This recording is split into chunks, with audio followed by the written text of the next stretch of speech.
A Surviving Faith, Chapter 4, The Cleansing Palette. Create in me a clean heart, O God. Renew a right spirit within me. Psalm 51:10. The cleansing palette is a receptacle that painters use to neutralize or cleanse their brushes in between strokes of color. It's so that the wrong color isn't transferred to a new part of the painting being developed. Cleansing your palette can also be referred to removing the taste or smell of something so you can get a truer perception of the next thing. When I worked in retail, we had coffee beans posted around the fragrance counter. After smelling so many different scents, you had to clear the air at some point, or they just all sort of blended together.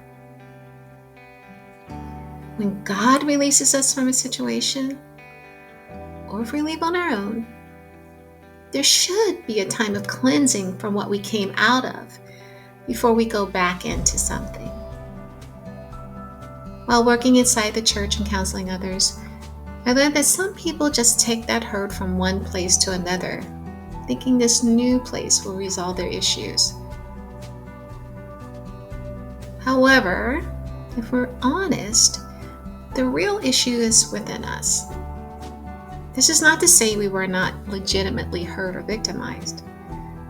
But if we don't allow healing to flow over those stony places in our hearts, the fence will not go away, but piggy-back on us everywhere we go.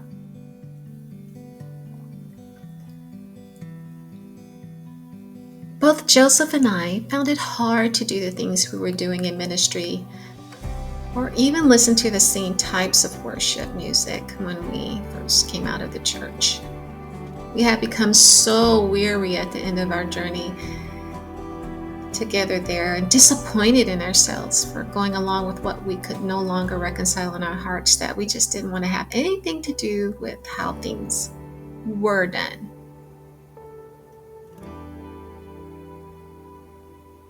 In a weird way, I felt like God took away our desire for those things for a season so that we could scale back and do some house cleaning, some much needed house cleaning.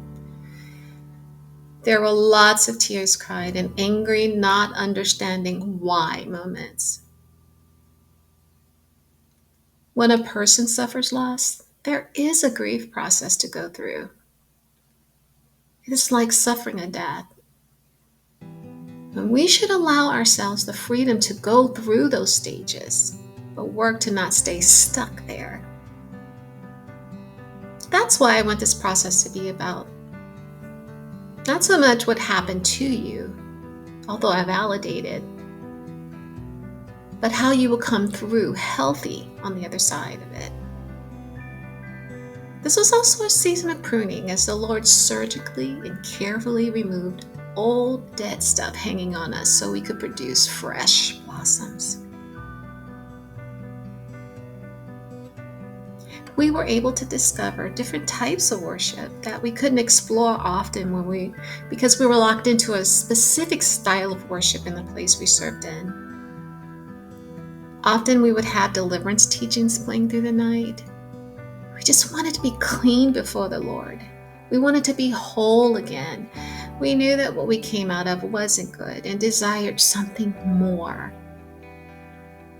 And God was more than willing to provide that for us and started us on that path to renewal. I can remember a beautiful couple that used to come to church regularly, and they would sit in the back, almost hiding. And when we had those open enrollment times to recruit new people to serve in the ministries we were leading, I would always approach them. And they politely refused every time. Finally, one Sunday, I decided to push a bit deeper to find out why. Sitting and listening to their story, I learned they had served faithfully in the church they had come out of, and there was a situation that caused them to leave. They just didn't want to hurry right back into serving, but wanted to just take in fellowship in the ministry in this new place God had planted them in.